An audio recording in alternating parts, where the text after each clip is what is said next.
Hello అండి, welcome back to another mini vlog. మా పిల్లలు చూడండి బయటికి వెళ్తున్నాం అనేసరికి రెడీ అయ్యి చాలా హ్యాపీగా ఉన్నారు. వీకెండ్ వస్తే చాలు మా పెద్దోడు బయటికి వెళ్దామని అడుగుతాడు. సరేలే అని చెప్పి అందరం కలిసి రెడీ అయ్యి ఒక మంచి ప్లేస్కి అయితే స్టార్ట్ అయ్యాము. మేము ఇలా స్టార్ట్ అయ్యామో లేదో అలా వర్షం కూడా స్టార్ట్ అయ్యింది. ఇంకా రైన్ పడితే హైదరాబాద్ గురించి తెలిసిందే కదా, ఫుల్ ట్రాఫిక్ ఉంది. ఇంకా మేము ట్రాఫిక్లోనే అట్లనే మేము అనుకున్న ప్లేస్కి అయితే రీచ్ అయిపోయాము.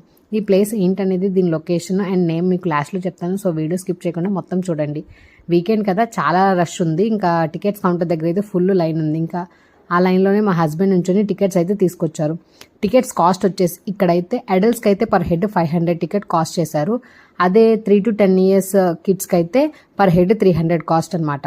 ఇంకా సాక్సెస్ కూడా కొనుక్కోవాలి, దానికైతే 25 రూపీస్ వేశారు పెయిర్కి. సో కాస్ట్ కొంచెం ఎక్కువే, బట్ లోపలికి వెళ్ళి చూసాక మీకే వర్త్ అనిపించింది అనమాట. ఇంకా మేము సాక్సెస్ వేసుకొని లోపలికి అయితే ఎంటర్ అయిపోయాము. ఇంకా స్టార్టింగ్లోనే ఇట్లా గ్లోబల్ బాల్స్ చూసి అసలు ఫుల్ షాక్ అయ్యామన్నమాట. అసలు ఎక్స్పెక్ట్ చేయలేదు ఇంత బాగుంటుందని చెప్పేసి. అసలు మా కిడ్స్ అయితే చాలా ఎంజాయ్ చేశారు. ఫస్ట్ మా చిన్నోడు కొంచెం భయపడ్డాడు, కానీ తర్వాత అయితే బాగా ఆడుకున్నాడు. అసలు మా పెద్దోడు మా చిన్నోడు చాలా బాగా ఎంజాయ్ చేశారు. ఇంకా ఒక్కొక్క రూమ్కి ఒక్కొక్క థీమ్ అయితే ఉంటుంది. ఇది చూస్తే కాదు, వెళ్తే ఆ ఎక్స్పీరియన్స్ చేయొచ్చు, అంత బాగుంటుంది అనమాట. ఎల్యూజినేషన్ అంటారు కదా, మిర్రర్ ఎల్యూజినేషన్ అవన్నీ. నేను ఇవన్నీ దుబాయ్ వీడియోస్లో చూసాను అనమాట. బట్ ఫస్ట్ టైం మన హైదరాబాద్లో ఇలాంటి ఒక ప్లేస్ని ఎక్స్పీరియన్స్ చేయడం. సో మీరు కూడా మీ కిడ్స్ని తీసుకొని తప్పకుండా వెళ్ళండి, వాళ్ళు డెఫినెట్గా ఎంజాయ్ చేస్తారు. అండ్ ఈ ప్లేస్ నేమ్ వచ్చేసి మాయా వరల్డ్. ఇది గచ్చిబౌలిలో ఉంటుంది. ప్రిజమ్ మాల్ ఐడియా ఉంటే అందులో సెకండ్ ఫ్లోర్లో ఉంటుందన్నమాట. సో డెఫినెట్గా మీ పిల్లల్ని అయితే తీసుకెళ్ళండి. అండ్ టైం లిమిట్ కూడా ఉంటుంది, 1 hour అనమాట దీనికి టైం లిమిట్. ఇంక 1 hour తర్వాత మనం బయటకు వచ్చేసేయాలి.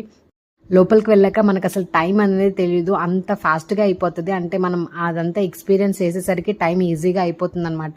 ఇంకా బట్ చాలా బాగా ఎంజాయ్ చేస్తాము మనం కూడా కిడ్స్తో పాటు. మేము కూడా కాసేపు అట్లానే కిడ్స్ లాగా అయిపోయి చాలా బాగా ఆడుకున్నాం అనమాట మా పిల్లలతో. ఇంకా 1 hour అయిపోగానే మేమైతే బయటకు వచ్చేసాము. అప్పటికే లేట్ అయిపోయిందని చెప్పి డిన్నర్ చేయడానికి ఎప్పటిలాగే మా ఫేవరెట్ ప్లేస్ అయిన కంచి కేఫ్కి వెళ్ళేసి టిఫిన్ చేసేసి ఇంటికి అయితే వెళ్ళిపోయాము. So that's all for the video. ఈ వీడియో కనుక మీకు నచ్చితే please do like, share and subscribe to my YouTube channel. Bye.